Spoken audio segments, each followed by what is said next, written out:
வணக்கம்.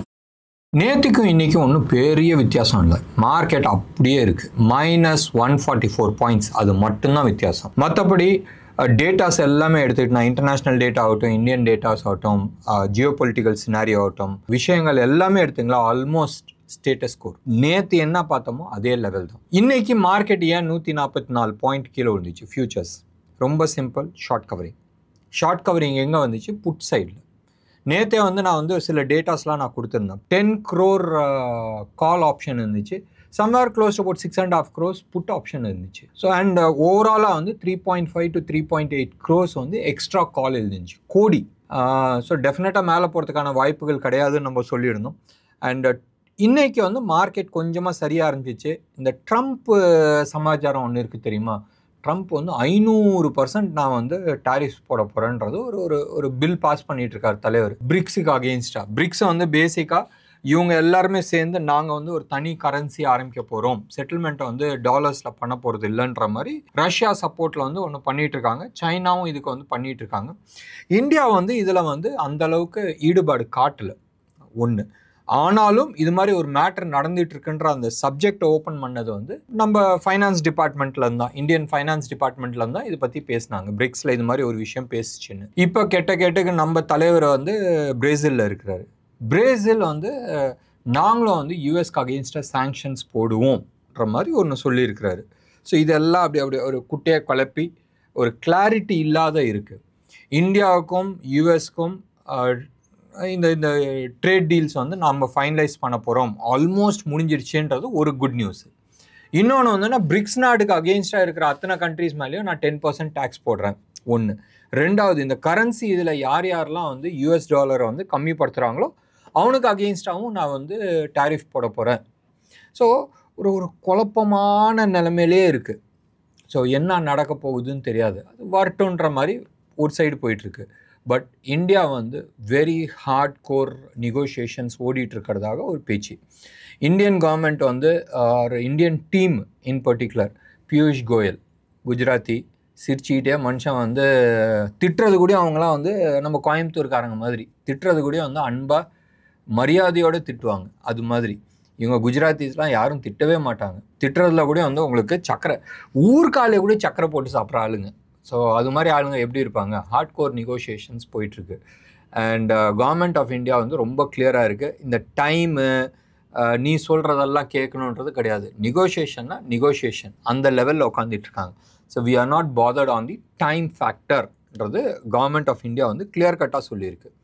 எனிவே இன்றைக்கி பூரா ஷார்ட் கவரிங்ஸ் டவுன் சைடில் இந்த நியூஸ் எல்லாம் வரும்போது அப்படியே கொஞ்சம் சரிய ஆரம்பித்தோடனே 25,500 ஹையஸ்ட் புட்டும் இருந்துச்சு, காலும் இருந்துச்சு நேற்று. ஸோ அது எல்லாமே கவரிங் பண்ண ஆரம்பித்தாங்க. ஸோ ஒன்ஸ் கவரிங்னு ஆரம்பிச்சிச்சுன்னா டப்புன்னு கீழே வந்துடும். இன்றைக்கி 25,500 புட்டு. இன்றைக்கான எக்ஸ்பைரி மட்டும் 62 lakh 63 lakhsனே நீங்கள் வச்சுங்களேன் குவான்டிட்டி ஷார்ட் கவரிங்ஸ் வந்துச்சு. ஸோ நேச்சுரலி ப்ரைஸ் மேலே தானே ஏறி ஆகணும். ஸோ மற்றபடி வேறு எந்த ஃபேக்டரும் கிடையாது, எந்த விதமான நெகட்டிவ் இன்ஃபர்மேஷன்ஸும் கிடையாது. மார்க்கெட் இன்னமும் ப்ரீமியமில் தான் இருக்குது. க்ளோஸ் டு அபவுட் 59 பாயிண்ட்ஸ் ப்ரீமியமில் இருக்குது. பேங்க் நிஃப்டியை பொறுத்த வரைக்கும் 203 பாயிண்ட்ஸ் ப்ரீமியமில் இருக்குது. ஞாபகம் வச்சுங்க, நேற்று 157 பாயிண்ட்ஸ் தான் பேங்க் நிஃப்டி ப்ரீமியமில் இருந்துச்சு. இன்றைக்கி 203 பாயிண்ட்ஸ் ப்ரீமியமில் இருக்குது ஒன்று. ரெண்டாவது, மார்க்கெட்டை பொறுத்த வரைக்கும் அடுத்தது, அதாவது ஜூலை 17th ஆப்ஷன்ஸ் டேட்டாஸ் எடுத்துக்கிட்டனாலும் அந்த 25,500 தான் காலும் புட்டும் அக்யூமுலேட் ஆகிருக்கு. ஸோ மார்க்கெட் ஒரு டைரக்ஷன் இல்லாத தான் நின்றுட்டுருக்கு. ஸோ ப்ராபப்ளி நாளைக்கு ஒரு 50-100 பாயிண்ட் மேலே ஏறலாம். ஏறுன்றதை நான் சொல்ல, பட் ஏறலாம். இது டேட்டாஸ் வச்சு தான் நம்ம பேசுகிறோம். சார்ட் பேட்டர்ன்ஸு, டெக்னிக்கல் அனாலிசிஸில் எல்லாமே ஃப்ளாட்டாக இழுத்து போத்திட்டு படுத்துருக்கு. எடுத்து பாருங்களேன், இன்றைக்கி 144 பாயிண்ட் கீழே விழுந்தோம். 2.25% இந்தியா விக்ஸ் கீழே விழுந்திருக்கு. எப்பயுமே கீழே விழுந்துச்சுன்னா பயம் வரும்ல, இவங்க சிரிச்சுக்கிட்டே இருக்கிறாங்க, ரைட்? பிலோ 11.7 வந்துடுச்சு இந்தியா விக்ஸை பொறுத்த வரைக்கும். 11.6ல் 12.5 கீழே வந்துட்டுனாவே ஆல்மோஸ்ட் வொலட்டாலிட்டி கிடையவே கிடையாது அண்ட் ஆப்ஷன்ஸ்லலாம் வந்து பெருசாக சம்பாதிக்க முடியாதுன்றது ஆல்மோஸ்ட் ஆயிடுச்சு. அப்போ என்ன வரும், இன்வெஸ்ட்மெண்ட்டில் நிறைய போகும். இன்றைக்கி வந்து ஒரு க்ளோஸ் அபவுட் 11 ஸ்டாக்ஸ் எடுத்து வச்சுருக்கிறேன். ப்ரோக்ராம் தொடர்ந்து பாருங்கள். இந்த 11 ஸ்டாக்ஸை பற்றி நம்ம பேசலாம். இதில் வந்து அடுத்த ஒரு வாரத்துக்கான இலக்கு இருக்குது, அடுத்த 10 நாளைக்கான இலக்கு இருக்குது, அடுத்த 6 மாதம் 1 வருஷத்துக்கான இலக்கு இருக்குது. இன்ட்ரெஸ்டிங்காக இருக்கும். எல்லா டைப்ஸ் ஆஃப் ட்ரேடர்ஸ்க்கும் நம்ம வந்து கொடுத்துருக்குறோம். இன்ட்ராடேயில் swing traders, 3 to 6 months investments, 1 year பீரியடில் இருக்கிறவங்களுக்கு இருக்குது. க்ளோஸ் அபவுட் 100%லாம் நம்ம வந்து சிலது பேசியிருக்கிறோம். இன்டர்நேஷ்னல் மார்க்கெட்டில் அகெயின் எதுவுமே பேசுகிறதுக்கு எதுவுமே இல்லை. அண்ட் டாலர் இண்டெக்ஸ் அதே லெவலில் தான் இருக்குது, 97 ஜோனில் தான் இருக்குது. Gold, silver, copper, crude, US market எல்லாமே வந்து ஃப்ளாட்டிஷாக இருக்குது. நேற்று வந்து அரௌண்ட் 260 270 பாயிண்ட்ஸ் வந்து அப்பா இருந்துச்சு. ஒன்றும் பெரிய தம்மு கிடையாது. 2 விஷயம் வந்து நேற்று மறந்துட்டேன். ஒன்று, ஃபார் தி ஃபர்ஸ்ட் டைம் உலகத்திலேயே ஒரு கம்பெனி வந்து 4 லட்சம் கோடி டாலர்ஸ் என்விடியா வந்து அதை அச்சீவ் ஆகிருக்கு. $4 trillion வந்து ஃபர்ஸ்ட் டைம் மார்க்கெட் கேப். ஒரு இன்ட்ரெஸ்டிங் பார்ட் வந்து என்னன்னு சொன்னால், ஒரு 8-10 வருஷத்துக்கு முன்னாடி வந்து இன்டெல் வந்து வேர்ல்ட்ஸ் நம்பர் 1 கம்பெனியாக இருந்துச்சு வித் ரெஸ்பெக்ட் டு சிப். இன்றைக்கி வந்து இன்டெல் வந்து காணாமல் போயிடுச்சு, ரைட்? அண்ட் என்விடியான்றது ஒரு சின்னோண்டு கம்பெனியாக இருந்துச்சு. மோஸ்ட்டாக வந்து கிராஃபிக்ஸ், நாங்களாம் வந்து கிராஃபிக்ஸ் சைடில் இருந்தேன். ஸோ கிராஃபிக்ஸ்க்கு வந்து என்விடியா கார்ட்ஸ் எல்லாம் தேவைப்பட்டுச்சு. ப்ளஸ் ஸ்டாக் மார்க்கெட் வந்ததே வந்து 2009க்கு வந்துட்டோம். ஸோ 2009ல் வந்து இந்த 4 மானிட்டர் 10 மானிட்டர்ஸ் கனெக்ட் பண்ணுறதுக்கு இந்த கார்ட்ஸ் தான் தேவைப்பட்டுச்சு. ஸோ அதுக்கு வந்து நாங்கள் யூஸ் பண்ணிகிட்டு இருந்தோம். ஸோ என்விடியாவுக்கும் எங்களுக்கும் வந்து ஆல்மோஸ்ட் லாஸ்ட் ஒரு 20-25 வருஷம் வந்து சம்மந்தம் உண்டு. எனிவே நானும் வந்து அவங்களோட கம்பெனியோட ப்ராஃபிட்க்கு வந்து சில கான்ட்ரிபியூஷன்ஸ் பண்ணியிருக்கிறேன். கோல்டு, சில்வர், இந்தியன் டேட்டாஸ் எல்லாமே வந்து அதே லெவலில் தான் இருக்குது. 85-70 இந்த ஜோனில் தான் வந்து ருப்பி ட்ரேட் ஆகிட்டுருக்கு. சில்வரை பொறுத்த வரைக்கும் 1,11,000 வந்து ட்ரேட் ஆகிட்டுருக்கு. இது 999 குவாலிட்டி, ஜிஎஸ்டியோட சென்னையில் இருக்கிற ஹோல்சேல் ரேட்டு. கோல்டை பொறுத்த வரைக்கும் 10,000க்கு வெறும் 10 ரூபா கம்மியாக இருக்குது. இது வந்து பர் கிராம் 24 கேரட் ஜிஎஸ்டியோட சென்னையில் இருக்கிற ரேட்டு. இந்த 10 ஸ்டாக்கை பற்றி நம்ம பேசுகிறோன்னு சொல்லியிருந்தோம். 11 ஸ்டாக்கு. ஃபஸ்ட்டு வந்து PFC, power finance corporation. Current market price வந்து சம்வேர் க்ளோஸ் அபவுட் 429 இருக்குது. இன்றைக்கி 2% அப்பாக இருந்துச்சு. அண்ட் இன்றைக்கி வந்து வால்யூம் பிரேக் அவுட் ஆகிருக்கு, ஹியூஜ் வால்யூம்.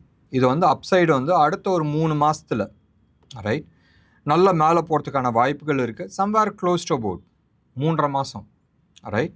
அடுத்த 3.5 மாதத்தில் வந்து ஆல்மோஸ்ட் 700 வரைக்கும் போகிறதுக்கான வாய்ப்புகள் இருக்குது. ஞாபகம் வச்சுங்க, அடுத்த 3.5 மாதத்தில் வந்து 430 we are talking about 700. So நீங்களே வந்து கால்குலேட் பண்ணிங்க எவ்வளோ போயிருக்குன்னு. இதே மாதிரி தான் பிஎஃப்சியோட சார்ட் பேட்டர்ன்ஸ் நீங்கள் வந்து எப்படி இருக்கோ அதே மாதிரி தான் ஆர்இசியும் இருக்குது. ரூரல் எலக்ட்ரிஃபிகேஷன் அதுவும் வந்து இப்படி தான் இருக்குது. ஐஓசி அதுவும் வந்து நீங்கள் வாட்ச் லிஸ்ட்டில் வச்சிங்க. ஆர்இசி வந்து பிஎஃப்சி வந்து இம்மீடியட்டாக நீங்கள் வாங்கணும்னு நினச்சா வாங்கலாம், very strict stop loss. REC வந்து இன்னும் பையிங் ட்ரிகர் ஆகலை, ரைட், பையிங் ட்ரிகர் ஆகலை. பட் அது வாட்ச் லிஸ்ட்டில் வச்சுட்டு நீங்கள் பார்த்துங்க. சிமிலர் டு பிஎஃப்சி மாதிரி செட்டப் தான் இருக்குது. ஸோ இது பிஎஃப்சிக்கும் ஆர்இசிக்கும் இதான் வித்தியாசம். ஐஓசியும் நீங்கள் வந்து வாட்ச் லிஸ்ட்டில் வச்சிங்க. இன்ட்ரெஸ்டிங்காக இருக்குது, கொஞ்சம் டவுன் சைடு இருக்குது, பட் பெரிய பொட்டென்ஷியல் அப்சைடில் இருக்குது. நான் இலக்கு கொடுக்கல. அடுத்தது வந்து செயில் வந்து சம்வேர் க்ளோஸ் அபவுட் 40-50 ருபீஸில் வந்து நான் பிக்கப் பண்ணது. க்ளோஸ் அபவுட் 3-4 இயர்ஸ்க்கு முன்னாடி வந்து நான் பிக்கப் பண்ணது உண்டு. நம்ம யூடியூப்லேயும் நம்ம அதை பற்றி பேசியிருக்கிறோம். இன்றைக்கி வந்து 134 இருக்குது. யாருக்காச்சும் அடுத்த ஒரு 5 வருஷம் அதை ஹோல்ட் பண்ணணும்னு நினச்சால் ஹோல்ட் பண்ணுங்களேன். 4 டிஜிட் வரத்துக்கு சான்சஸ் நிறைய இருக்குது. இன்றைக்கி எவ்வளோவில் இருக்குது? 134 இருக்குது. 4 டிஜிட் வரத்துக்கான நிறைய பாசிபிலிட்டிஸ் இருக்குது. அடுத்தது பிஹெச்இஎல் வந்து அகெயின் நான் வந்து 44 ருபீஸில் வாங்கினேன். 80 ருபீஸில் நான் வந்து எக்ஸிட் பண்ணேன். அது இருக்கும் ஒரு 3 வருஷத்துக்கு முன்னாடி இருக்கும். அண்ட் ஒவ்வொரு லெவல்லையும் நான் வந்து அது பிரேக் அவுட் லெவலில் தான் நான் பேசிகிட்ருக்கேன்.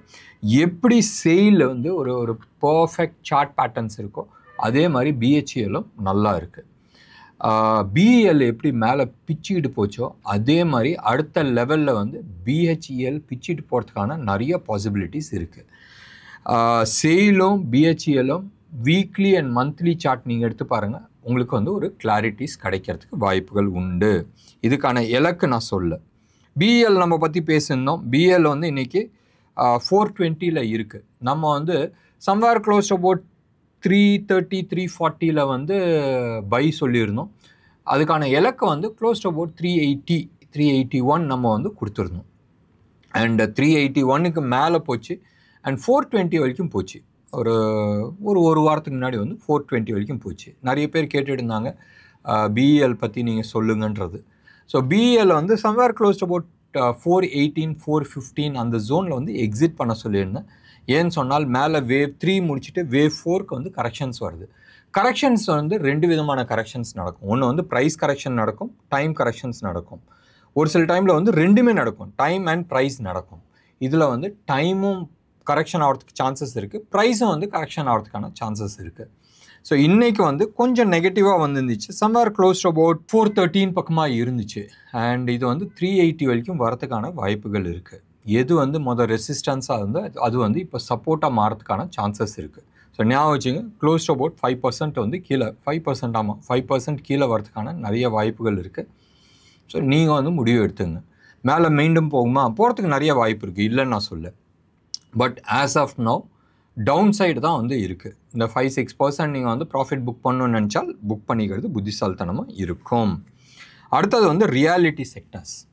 ரியாலிட்டி செக்டரோட நிஃப்டி ரியாலிட்டி அந்த சார்ட் எடுத்து பாருங்களேன். வீக்லி சார்ட்டில் வந்து நல்ல ஒரு கன்சாலிடேஷன் ஆகிட்டு பிரேக் அவுட் ஆகிறதுக்கான ரெடி இருக்குது. ஸோ ரியாலிட்டி செக்டர் வந்து மேலே தூக்குதுன்னு சொன்னால் அதில் இருக்கிற ஸ்டாக்ஸ் எல்லாத்தையுமே நீங்கள் வந்து பாருங்கள். இன் பர்டிகுலர் டிஎல்எஃப் எங்களோட டார்லிங் அண்ட் நிறைய ஸ்டாக்ஸ் அதில் இருக்குது. இன் பர்டிகுலர் டிஎல்எஃப் வந்து மனசில் வச்சிங்க. அண்ட் ரியாலிட்டியில் இருக்கிற எல்லா ஸ்டாக்ஸுமே நீங்கள் பார்க்கும்போதும் உங்களுக்கு ஒரு கிளாரிட்டிஸ் கிடைக்கும். இதுக்கு அடுத்தபடியாக டிவிஎஸ் ரொம்ப நல்லா இருக்குது. இன்றைக்கி வந்து எடுத்துக்கிட்டிங்கன்னு சொன்னால் 2830. ஸோ கரண்ட் லெவலில் இருந்து ஒரு 10% அப்சைட் போகிறதுக்கான சான்சஸ் இருக்குது. இந்த 10%ன்றது ஒரு நியூ ஆல் டைம் ஹையாக இருக்கும். அண்ட் அந்த ஆல் டைம் ஹையில் வந்து அந்த இடத்துல வந்து எப்படி ரியாக்ட் பண்ண போகுது அதை பேஸ் பண்ணி தான் ஃபர்தர் அப்சைடா இல்லை டவுன் சைடான்றது டிசைட் ஆகும். ஸோ இன்றைக்கி லாஸ்ட்டாக ட்ரேட் ஆன லெவல் வந்து 2830. இது வந்து சம்வேர் க்ளோஸ்ட் அபவுட் 3075 வரைக்கும் போகிறதுக்கான வாய்ப்புகள் இருக்குது. இதுக்கு அடுத்ததாக எம்ஆர்எஃப் டார்லிங், ரைட். மார்ச் மாதத்தில் வந்து இது சம்வேர் க்ளோஸ்ட் அபவுட் 1 lakh பக்கமாக இருந்துச்சு ஷேர். இன்றைக்கு வந்து அது 1,48,000க்கு போயிருக்கு. 50% மேலே ஏறி இருக்குது, 50%, ரைட். மார்ச், ஏப்ரல், மே, ஜூன் 3 மாதம், ப்ராபப்ளி இன்றைக்கி 10ன்னு போட்டுனாலும் 3.5 மாதம். 3.5 மாதத்தில் 50% ஏறி இருக்குது. கஷ்டமாக இருக்குல்ல. இன்னமும் அப்சைடு போகிறதுக்கான நிறைய பாசிபிலிட்டிஸ் இருக்குது. சம்வேர் க்ளோஸ் அபவுட் 1,80,000 வரைக்கும் போகிறதுக்கான நிறைய வாய்ப்புகள் உண்டு. அடுத்த எவ்வளோ நாளில்? அடுத்த 3.5 மாதத்தில். இன்ட்ரெஸ்டிங்களா, 1 இயர்க்குள்ளே வந்து இது மாதிரி 1 லட்ச ரூபா ஸ்டாக்லாம் டபுள் ஆகுதுன்றது. அதிலெல்லாம் ஷார்ட் பண்ண மாட்டாங்க. அதுதான் வந்து ஒரு மேஜர் அட்வான்டேஜ். இதுக்கு அடுத்தபடியாக நீங்கள் எடுத்துக்கிட்டிங்கன்னா அசோக் லைலாண்ட். ரீசெண்டாக வந்து அசோக் லைலாண்ட் வந்து ஒரு நல்ல ஒரு பாட்டம் ஃபார்மேஷன் வந்துச்சு. அண்ட் அந்த லெவலில் வந்து பிரேக் அவுட் ஆகி மேலே வந்திருக்கு. லாஸ்ட் 64 ட்ரேடிங் டேஸில், 64 ட்ரேடிங் டேஸ்னால் ஒரு 3.5 மாதம்னு வச்சிங்களேன். இந்த 3.5 மாதத்தில் வந்து ஆல்மோஸ்ட் 40% இது ரிட்டர்ன் கொடுத்துருக்கு. 39.4% ரிட்டர்ன் கொடுத்துருக்கு. ரொம்ப நல்ல ரிட்டர்னில். ஸோ லாஸ்ட் 3-4 மாதம்னா ஆவரேஜாக அபவுட் 10% பர் மந்த் வந்து கொடுத்துருக்கு. ஸோ கரண்ட் மார்க்கெட் ப்ரைஸில் இருந்து இந்த லாஸ்ட் 64 டேஸில் 40%ல் இந்த லாஸ்ட் 15 டேஸ் மட்டுமே வந்து அது 10% பக்கமாக கொடுத்துருக்கு. 9.76% வந்து கொடுத்துருக்கு. இன்னமும் அப்சைடில் வந்து ஒரு 16% கிடைக்கிறதுக்கான வாய்ப்புகள் இருக்குது. நான் ஹிண்ட் கொடுத்துட்டேன், நீங்கள் சார்ட்டில் போய் பாருங்கள். அடுத்த ஒரு 3.5 மாதம் 4 மாதத்தில் வந்து இன்னும் ஒரு 16% மேலே கொடுக்கறதுக்கான வாய்ப்புகள் இருக்குது அசோக் லைலாண்டை பொறுத்த வரைக்கும். இதுக்கு அடுத்தபடியாக நம்ம எடுத்துக்கிறது வந்து ஃபெட்ரல் பேங்க். ஃபெட்ரல் பேங்க் வந்து ஒரு interesting stock. Close to about அது 2 டிஜிட்டாக இருக்கும்போதே நம்ம ஐடென்டிஃபை பண்ணி, இன்ஃபேக்ட் பப்ளிக் செக்டர் பேங்க்ஸ் எல்லாம் வந்து ஃபஸ்ட்டு பிச்சிட்டு மேலே வந்துச்சுல, அப்போயே வந்து இந்த ஸ்டாக்கை வந்து மேலே நல்லா பர்ஃபார்ம் பண்ணிச்சு. பப்ளிக் செக்டர் பேங்க்ஸ் எல்லாமே வந்து ஒரு நல்ல ரேலி வந்துட்டு ஒரு ப்ராஃபிட் டேக்கிங் வந்து மறுபடி போகுது. ஃபெட்ரல் பேங்க் வந்து நல்லா போச்சு, ப்ரைஸ் கரெக்ஷன் ஆகல, டைம் கரெக்ஷன்ஸ் முடிச்சுட்டு மேலே போச்சு. இன்ட்ரெஸ்டிங்காக இருக்குது. அடுத்த ஒரு 10% அப்சைடுக்கான நிறைய பாசிபிலிட்டிஸ் இருக்குது வித்தின் எ மந்த்ஸ் டைம். என்ன நேர்களே, ஒரு 11 ஸ்டாக்ஸை பற்றி இன்றைக்கி வந்து கொடுத்துருந்தேன். ப்ளஸ் மார்க்கெட் அனாலிசிஸ் நம்ம கொடுத்துருக்குறோம். நாளையிலேருந்து வாரத்துக்கு அட்லீஸ்ட் ஒரு மியூச்சுவல் ஃபண்டை பற்றி இன்டெப்த் நம்ம வந்து அனலைஸ் பண்ணுவோம். அண்ட் உங்கள்கிட்ட ஏற்கனவே நம்ம சொன்னோம், நாங்கள் மியூச்சுவல் ஃபண்ட் டிஸ்ட்ரிபியூஷனில் ஆல்மோஸ்ட் ஒரு 2012 நம்மள்ட்ட லைசன்ஸ் இருந்துச்சு. But we didn't do that seriously. இப்போ எங்கள்கிட்ட இருக்கிற அனாலிசிஸ் டூல் இருக்குது, ஸ்டாக்குக்கான அனாலிசிஸ் டூல் இருக்குது, மியூச்சுவல் ஃபண்டுக்கான அனாலிசிஸ் டூல்ஸும் எடுத்துகிட்டு வந்திருக்கிறோம். So apart from fundamental analysis, அதுக்குள்ளே இருக்கிற ஸ்டாக்ஸ் அனலைஸ் பண்ணுறது இல்லாத அதை வந்து டெக்னிக்கலாகவும் எங்களால் பண்ண முடியும்.